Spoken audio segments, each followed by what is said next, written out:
তো বহুদিন আগতে হৈছে এইটো পুৰণি খবৰ কৈছে আপোনালোকে আপে যেতিয়া তিনিখন আসন ঘোষণা কৰিলে তৃণমূলেও কৈ দিছে ৱেষ্ট বেংগলত অকলে ইলেকশ্যন খেলিব তো থাকিল ক'ত এইটো কেইবাদিন আগত আমি ধৰি লৈছোঁ কেইবাদিন আগতে তেখেতসকলৰ এইবিলাক ভাঙি গৈছে ভূপেন বৰা এনে ঠেলি ঠেলি চলাই আছে আৰু গাড়ীখন কোনোমতে এইটোৱে কথা আমি তিনিখন আসনত কেণ্ডিডেট দিম এই লৈ আমি ব্যস্ত গতিকে কংগ্ৰেছে কি কৰি আছে তেখেতসকলৰ কথা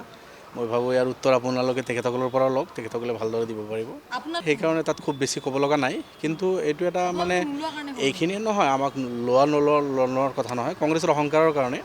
কংগ্ৰেছে সহযোগী দলবিলাকক মানে যোগ্য সন্মান দিব নাজানে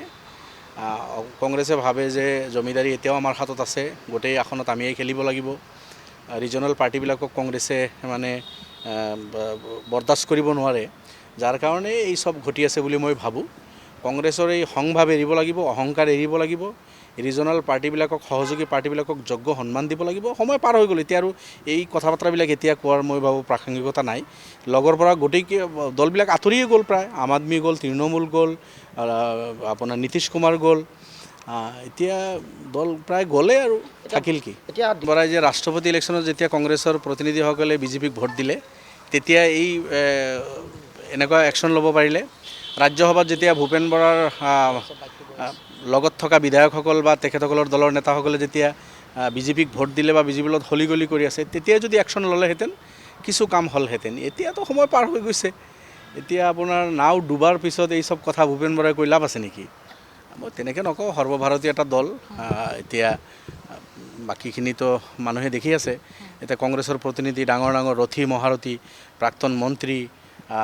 বৰ্তমানৰ বিধায়ক নেতা জিলা কমিটিৰ সভাপতি তেখেতসকলৰ ৰাজ্যিক সভাপতি ভূপেন বৰা ৰিপুণ বৰাটো ৰাজ্যিক সভাপতি আছিল ৰিপুণ বৰাটো আজি কংগ্ৰেছত নাই ভুৱনেশ্বৰ কলিতা ৰাজ্যিক সভাপতি আছিল আজি নাই কালি ভূপেন বৰা থাকিব কি গেৰাণ্টি ল'ব পাৰে আপুনি ঠিক আপোনাৰ ভুৱনেশ্বৰ কলিতা চিফ হুইপ আছিল আজিতো তেখেতে দলত নাই ঠিক তেনেকুৱা ধৰণৰ বিধায়কসকল হেমন্ত বিশ্ব ডাঙৰীয়া মন্ত্ৰী আছিল আজিতো কংগ্ৰেছত নাই বিজেপি এতিয়া যিসকল গৈছে আজিও গৈ আছে বিধায়কসকল গৈ আছে তো ৰথী মহাৰথী গৈ আছে তেখেতসকলৰ কোনে কি কৈছে সেইবিলাক সব কথাৰ উত্তৰ মই দিব নাযাওঁ মিয়াও আৰু কংগ্ৰেছৰ লগত কিমান দিন থাকিব মিয়ালৈ কংগ্ৰেছ বহুত পলিটিক্স কৰিলে গতিকে এই অসমৰ মানে চাহ বাগান কওক ওচৰ অঞ্চলৰ মানুহ কওক এইসকলক কংগ্ৰেছ কওক বিজেপি কওক সব দলেই মানে ৰামঠগন দিছে এইসকলৰ কোনেও কাম কৰা নাই বিজেপিও আজি কৰা নাই কংগ্ৰেছেও আগৰ দিনত কৰা নাই গতিকে সবেই ঠগাইছে গতিকে এইসকল মানুহ এতিয়া বুজি পায় তেখেতসকলে পলিটিক্স বুজি পায় সচেতন হৈছে চহৰৰ মানুহ হওক বাগানৰ মানুহ হওক তেখেতসকলে নিজে নিজে সিদ্ধান্ত ল'ব ভাল সিদ্ধান্ত ল'ব এতিয়া এতিয়াতো নগাঁৱৰ জনতাই ক'ব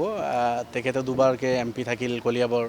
বাপেকে MP আছিল মুখ্যমন্ত্ৰী আছিল খুৰাকে MP আছিল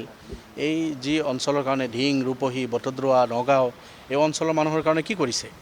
দুখীয়া মানুহ আজি উচ্ছেদ চলি আছে সেইসকল মানুহৰ মাটিৰ পাট্টা নিদিলে ভাৰতীয় নাগৰিকক এতিয়াও দি লগাই হাৰাশাস্তি কৰা হৈ আছে তেখেতসকলে ইমান দিন প্ৰতিনিধি থাকি মুখ্যমন্ত্ৰী থাকি MP থাকি এইসকলৰ সমস্যা সমাধান নকৰিলে গৰাখহনীয়া হৈ আছে তেখেতসকলেও নকৰিলে বিজেপিও কৰা নাই আজি গতিকে এই মানুহখিনিলৈ যেতিয়া সুযোগ পাইছিল তেতিয়াতো খেল খেলিছে এতিয়াতো মানুহৰ ইলেকশ্যন আহিছে মানুহৰ আগত যাবই লাগিব কিন্তু মানুহ বুজি পায় নগাঁৱৰ জনতাই বুজি পায় এতিয়া